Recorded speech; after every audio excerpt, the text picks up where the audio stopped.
Guten Tag, APUSH. We have a new video today. It's the Bee's Knees by the Big Cheese himself, Mr. Linegar. Let's make history today as we jaw over Unit 5, Day 1, new unit. But first, let's do our daily punishment. The guy who invented the door knocker got a Nobel Prize.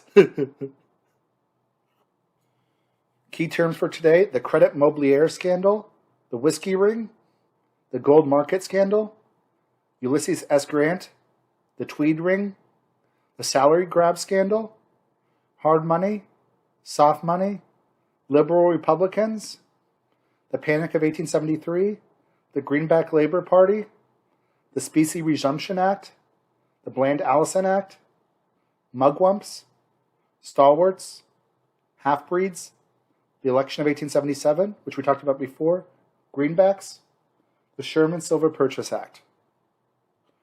We're going to go over economic characteristics during the Gilded Age, gold-silver debate, which is going to be one of the big economic political debates, generalization about politics during the Gilded Age. So this period from 1877 to around 1900 is called the Gilded Age. It's a term created by Mark Twain. Gild is a type of metal, and when you look at gild, it looks like gold, but really it's like worthless metal. And that's what Twain was trying to say that this time was. It looked like things were great during this time. America goes through the second industrial revolution. A lot of Americans become extremely wealthy during this time. But underneath it all, it was kind of worthless, according to Twain. I don't know if I exactly agree with that, but it's called the Gilded Age.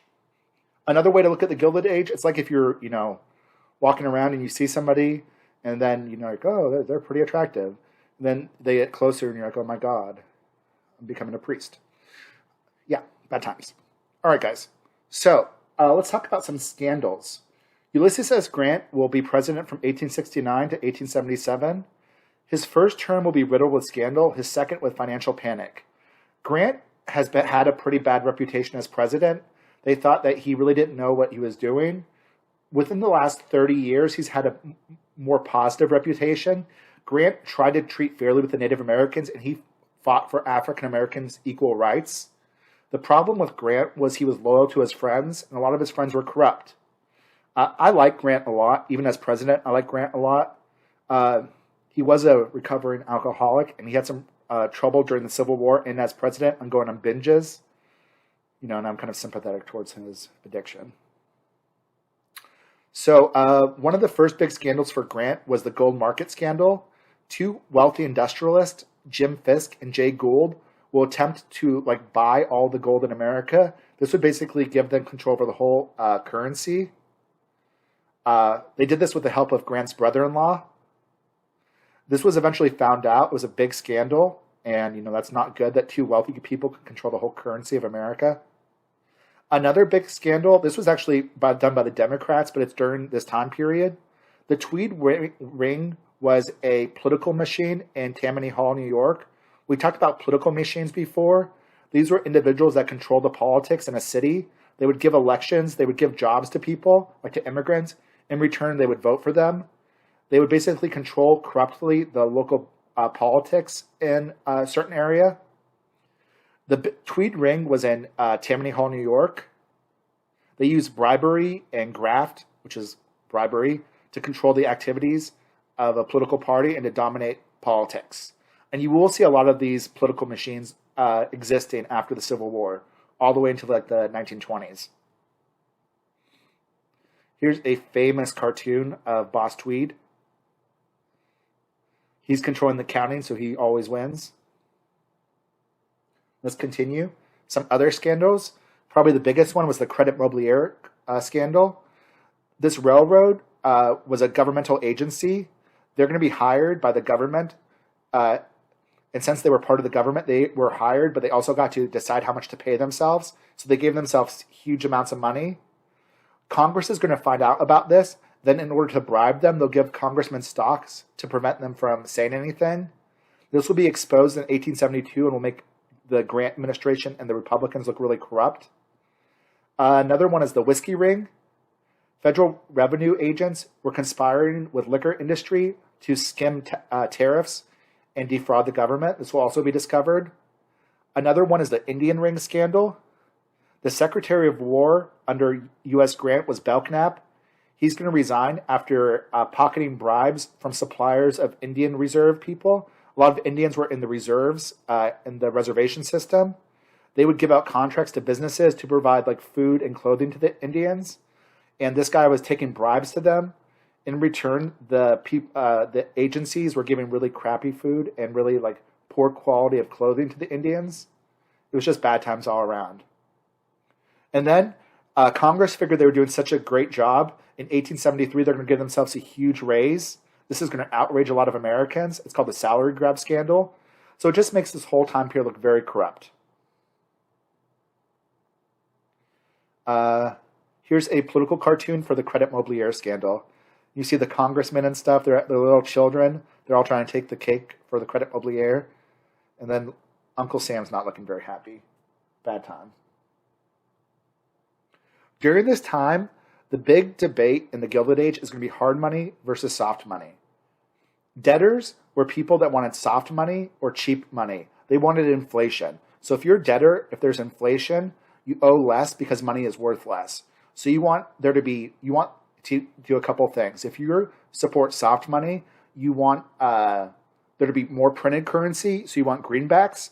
Also, you want silver, because if you're just, right now they're only using gold as a currency, but if you're using silver, it's going to increase the currency in circulation.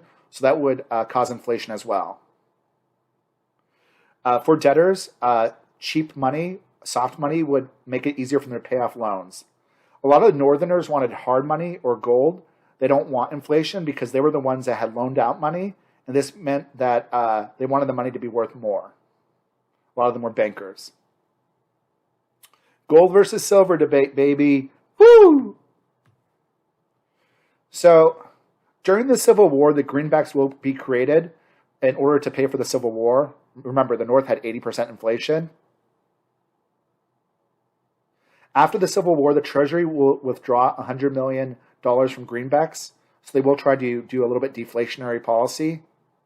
The Democrats in Congress are going to seek to increase inflation by printing more greenbacks. In 1874, Grant will veto it. Grant supported hard money. In 1875, the Specie Resumption Act will be passed. The Specie Resumption Act said that there'll be a further withdrawal of greenbacks, a redemption of all paper currency in gold. So this was a hard money policy. In the value in 1879, it's gold standard. This is going to result in deflation due to less money in circulation. It's going to worsen the impact of the Panic of 1873. And it's going to eventually be, however, it will be good for the nation's credit. There'll be more deflation, so America will have a stronger currency, and it'll bring the currency back up to its full value. So the Panic of 1873, like I just said, will be caused by American and European depression. It's going to be also caused by inflation. So there was a reason why people supported hard money in America. Also, over speculation in railroads.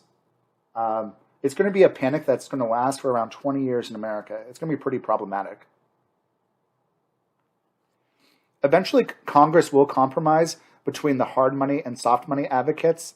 They'll pass the Bland-Allison Act in 1878, which allows them to coin $2 to $4 million of silver per month. It did allow for a little bit of inflation, but not that much.